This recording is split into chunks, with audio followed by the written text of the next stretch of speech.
Have you ever seen someone who seems to be genuinely happy and always finding joy in life, even when life throws one curveball after another at them? It's easy to think that they've been blessed with some magical gift that you missed. Or maybe if you're like me, you wonder if that perky positivity they've got is even real, or if they've ever dealt with anything hard in their lives, ever. And the truth is, in most cases, it's probably a little bit of both. But that's not all there is to it. Finding joy isn't a random experience. It isn't something that you stumble on or just happens. It's something that we create. And the best part is, we can start building it today, even if life feels like it's been nothing but hard lately. Stick with me for the next few minutes, and I'll share not just how to find joy in general, but how to find it when life is exceptionally hard and you've been through some hard stuff. Or when you're just healing or rebuilding or just figuring out what comes next in your life. By the end of this video, you'll walk away with some real things that you can do right away today to start shifting towards more peace and happiness, even if things in the middle look a little messy right now. It's no secret that I've been through some rough stuff over the past several years. Just when we thought we were nearing the end of all of the insanity, the universe ramped up big time and dumped a triple load of stuff on us. Everything we thought life would look like at this season was turned completely upside down. We've been through several health scares, unspeakable family drama, more heartbreak than we ever imagined was possible, job changes, house changes, kids leaving the nest, with one of them unfortunately choosing to walk entirely out of our lives. After years of putting everyone else first and all of their needs first, we were really looking forward to this season of life. We thought we'd bounce right back and resume our old life and our old selves now that the stress was gone. But that's not what happened. The stuff we've been through was truly traumatic, and it left a mark. The truth is, it was well over a year before we could even start to re-engage with life again. And 2 years later, we're doing a lot better, but we're still trying to figure a lot of things out.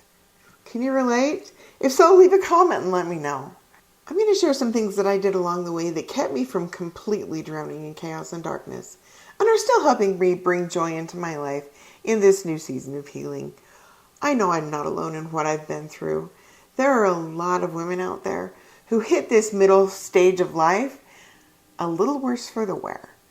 They have no idea who they are, life and relationships haven't panned out as they thought they would, and they have no idea where to go next. Sometimes or even how to breathe again. I want to share some things that I did that really helped along the way. The first is that I had to come out of the dead zone, even when everything around me was still dark. I did this by intentionally trying to reconnect with parts of myself that had been buried, abandoned, or had fallen by the wayside. Joy often starts with reconnecting with the things that light us up on the inside.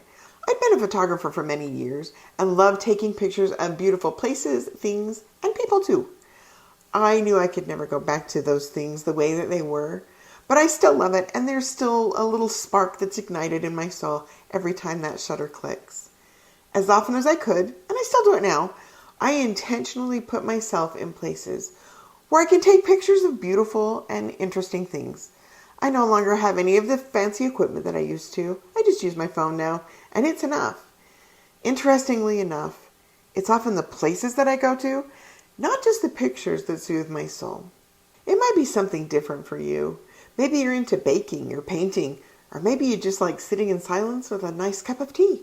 Whatever it is, it's not about doing big or flashy things, nor is it about having to be productive or perfect. It's about remembering and reconnecting with what makes your heart feel happy and full. The second thing is to focus on gratitude. I'm not talking about the kind where you make a list of random things that you're thankful for, throw it in a drawer and forget about it. I'm talking about intentional gratitude. And I found this was especially important on the hard days. It's easy to get stuck in a black hole when things are hard. Sometimes it takes effort to find things that we can appreciate in our lives or in the world around us. But that effort changes us.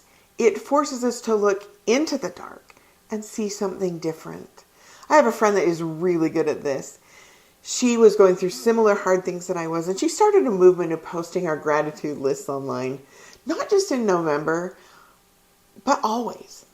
And the rule was you post 3 things every day and 5 things on the hard days. Did you catch that?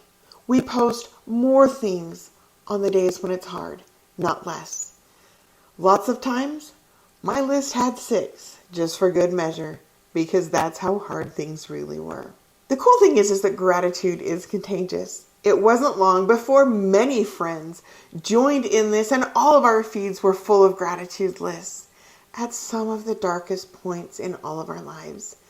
And for that, I will always be grateful. The third thing really is a natural result of implementing number 1 and number 2, and that is focusing on the small things. Maybe it's listening to the sound of the wind or noticing the way your coffee smells in the morning. Maybe it's looking at the way the sun dances on the water, or even celebrating the 5 uninterrupted minutes you had to yourself that weren't in the bathroom. That is truly something to celebrate. For me personally, I like to take pictures of ordinary things in real life, like close-ups of flowers, even weeds, or interesting fence lines or trees growing in strange places. All the things that we usually miss in the hustle and bustle of life.